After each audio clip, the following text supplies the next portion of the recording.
Hey guys, this is HTOMario, and I'm going to be showing you the proper way to open up against a Protoss player. This will be directly from my point of view. We're not going to be too concerned about what the other Protoss is doing. We're going to be focusing on the starting build order and how we might slightly change this build order.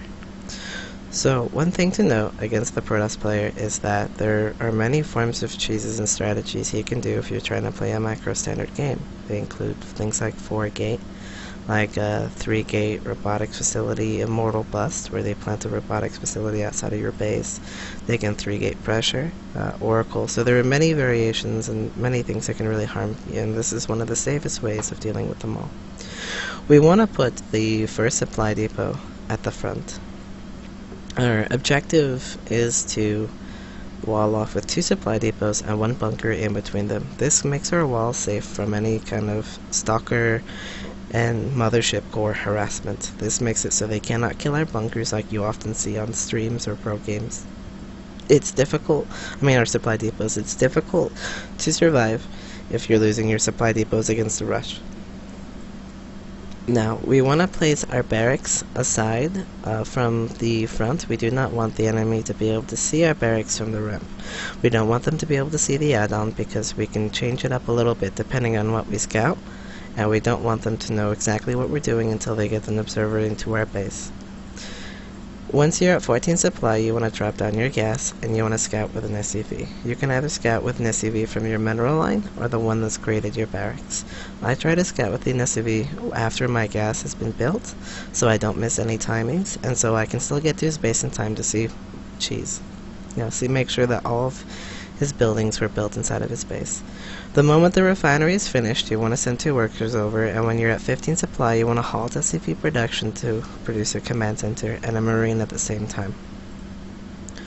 With your scouting SCV, we always want to make sure we know how many pylons are in the Protoss's base. For every supply depot he must have 1 pylon. If there is one missing, it's most likely somewhere near your base. So now that we have the marine out, we can order away the worker and we get a reactor and a supply depot. You can tell that I'm still trying to go around this base and stay in there as long as I can. So once we reach 100 gas, we want to go ahead and get a factory. I can, moving around his base, I see that he's got 2 pylons, and I want to make sure that there's no oracle rushes near my base so I can bring my SCV back. Just always keep that SCV active, but we're going to ignore the SCV for the rest of this game to focus on the build order. So once we have 100 gas, we want to get a factory, and then we keep producing 2 marines at a time. And once the factory is done, we put a bunker at the front. This walls us off before any zealot and stalker can arrive at our base, and make sure that we can shoot from behind and they are not able to do any damage. The bunker will finish before the stalker. Even if a stalker, it's stalker first and it gets corner boosted over, it will finish. So you'll never have to be concerned about that. Once the bunker is going down, you do want to throw down a supply depot, because you're producing 3 supply every few seconds. You go through kind of fast, and now you want to start producing a command center after you've initiated the supply depot.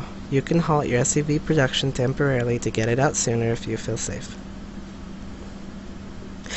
Once you've resumed SCV production, or marine production, you can halt marine production temporarily, not SCV production. You can notice that the stalker and the zealot push are definitely not able to do anything. Make sure that he's, go at scouting. So back at the base, we have 1 widow mine in production. The reason why we get a widow mine this fast is because a proxied oracle can arrive at your base at 5 minutes and 25 seconds. That is one of the earliest times. You will notice that, or one thing to note is that an oracle can take out 4 or 5 marines single-handedly. In this scenario, we have 7 marines about to have 7 marines. If we notice an oracle flying in, we can fly towards the bunkers until the new marines finish, and we can go ahead and use all the combined marines to drive the oracle out. We'll also have 1 extra marine to keep in the bunker in case he tries to poke up. In the meantime, just a few seconds away, we have a widow mine to deter the proxy if it happens. just, if he comes back after we chase him away. At this stage of the game, we want to start getting a starport. The reason why we get a starport is so that we can produce medevacs, Vikings, or ravens if necessary. After we start at the starport, we want to go ahead and get another supply depot. You always want to make sure you don't get supply blocked, and I do get a little bit supply blocked right here, ignoring these units. So we're just focusing on the game. And this is kind of the safest opener you can do. After this stage, it really depends on what you scout. You always want to get your second gas shortly after this fourth supply depot, so you can, start producing any kind of tech that you want. And this is the opener and how you can be completely and totally safe. I'm not going to continue this game. We're going to skip on right to the next part on how to go against what you scout.